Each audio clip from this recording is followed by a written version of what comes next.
2 ANC members have been killed in the Eastern Cape. Ward 43 councillor Andile Andries and the branch secretary Lubabalo Keso were shot dead in the area of Kariega. This is in the Nelson Mandela Bay region. On Monday, the ANC in the province has condemned the killings, describing it as barbaric. These deaths come just days before the elective conference is meant to kick off in that province. Joining me now for this conversation is the Eastern Cape spokesperson, Loyiso Magqashela. Mr. Magqashela, thank you very much for your time.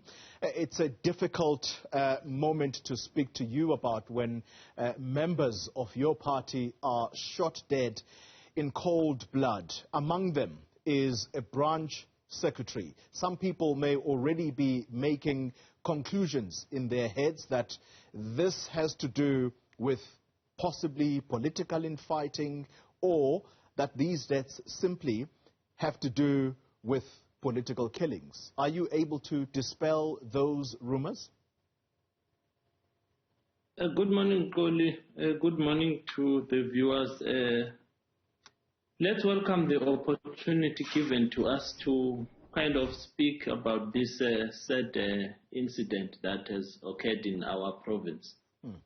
You would, of course, sometimes not take away the fact that any killing of a political figure would be, of course, be described as associated with political intolerance in the space. But however, in this regard, we have then chosen not to make any speculations in that regard, knowing very well that that matter should be allowed to law enforcement agencies. And of course, you may not be incorrect to make such an inference, because not so long ago, around the 13th of February, we've lost Councillor Boy, also a member of the ANC. He was not the first one. Yeah. And we then had to request for a specialized investigating team from the minister to kind of get closer to Nelson Mandela Metro, look at these political killings as to exactly what drives such killings, and of course that we are still awaiting, and it would then be prudent for anyone to then make inferences like those, but we have chosen not to associate it to any political intolerance or anything of the sort, but rather allow it to law enforcement agencies to get into the space and investigate. All right, so you'll be careful not to associate it with any political machinations in the province. However, there is a conference that is meant to sit this coming weekend. Are you able to distance what has happened here in relation to that conference sitting? Let me put it simply for you. There is always a fight in the ANC about who is going to be participating in a conference, particularly a big conference such as the one coming up, which is a provincial conference. There are always the so-called ghost delegates, or people who are pushed to go and sit at a conference, and it is alleged that they are not even known from a particular branch that they would be associated with. Can you dispel that this has nothing to do with that kind of jostling? Yes, I can confidently say so, because we have established that the comrades that have been killed have got no relation whatsoever with attending to conference. They were not delegates, but they were just members. One was the leader in a branch, and not associated with any, conference-related matter. I wouldn't then say any conference-related matter, but being a delegate. Of course, the issue you are raising around bogus delegates and all, there will always be such allegations. and until the system gets to be cleaned thoroughly by the organization, which is something that is being handled as we speak. And these comrades, I can surely, indicate to you that they were not by any means closer to that. Let me ask you this question then. I'm sorry to interrupt you there. Some people are going to already make conclusions, as you and I talk here, about what has become of the Eastern Cape. That province, there is a nickname for it, and that is that it is a province of legends, and that's because of the quality of leaders it has produced over the years.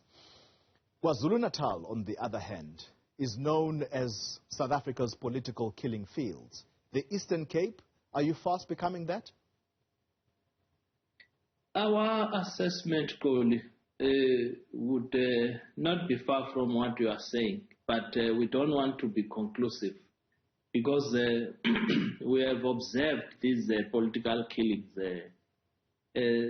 starting from one in Amathole way back where the speaker was shot dead, and many others then that followed, which gradually continued to shock us, which as this provincial leadership over this ending term, we have tried to work hard to ensure that there is calmness in the province, there's tolerance and there's understanding, which now gradually, especially from that corner of Nelson Mandela, is kind of projecting a different picture altogether in terms of our collective efforts trying to harmonize and normalize the province. Hence, we have called for this investigation, this investigating team to be set into that corner so that everybody else, not only ANC members, but all the citizens, all the residents of that municipality, all the residents of that region, they feel safe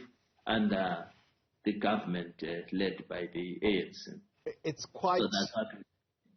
quite an admission, or perhaps a concession that you're making there, that people may not necessarily be off the mark completely when they are going to start referring to the Eastern Cape province as another political killing field in the country, which then leads to another question, Mr. Magqashela, and that has to do with the fight for positions.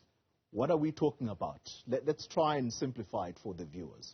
So if you are elected to be the regional chairperson, the assumption is that because you are a leader of a region, there's a strong possibility, if indeed the area that is governed there or the municipality is run by the ANC, that you will possibly become the mayor. And so your position at party level immediately sets you up to become or occupy a very important position within the local government sphere there.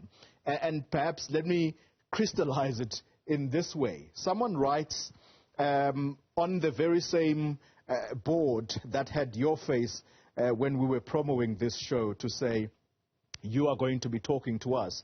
And they're saying that the race to the gravy is rough and rocky and deadly.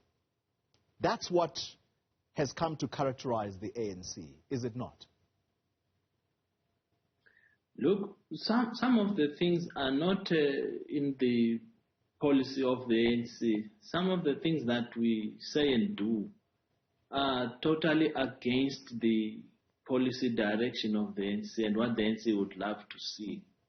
It has always been the wisdom and the norm that it's only the ANC that then decides who becomes what, regardless of the position that you hold.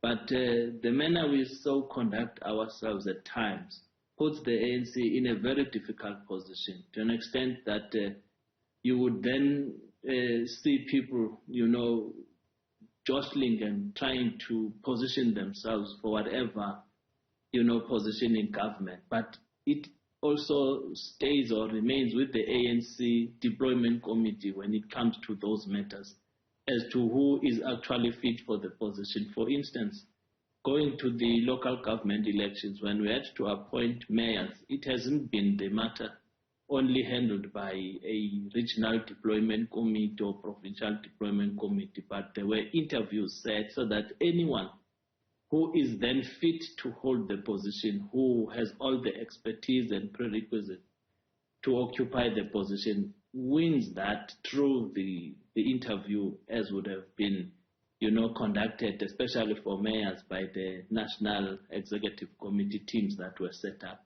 So it doesn't automatically then say if you become what, then you will automatically occupy a particular position. Anyone, as long as one has got the expertise. But I think, as you are saying it, we have come to kind of do that kind of pressure unnecessary to structures, which the structure itself has tried to salvage itself from such, tendencies, so that we just do not say, because I'm the chairperson, automatically I'll become the mayor. So it puts the ANC in a bad light because there would be unnecessary and unintended consequences out of such behaviors. Hence, ANC is trying to nip them in the bud so that all of us were guided by the ANC direction. If it says Crowley should become the mayor, regardless of his position, because he's got all what it takes to lead the people, to lead government. That's where we are at this stage, Crowley. Yeah, and it's quite sad, but at the same time, South Africans have got to appreciate the honesty with which you are responding to these questions. Let's wind this down. The Provincial Conference that is set to take place this weekend, is that still going ahead? Yes, Paul, it's going ahead. Everything else is almost ready now. We're just finalizing a few issues regarding the disputes that were handled at national. And today, I think they will be, sending the last batch that was with them. And then it's all systems go now. It's all systems go to the ANC elective conference in the Eastern Cape province. Thank you very much for that update. That's the spokesperson of the African National Congress in the province of the Eastern Cape.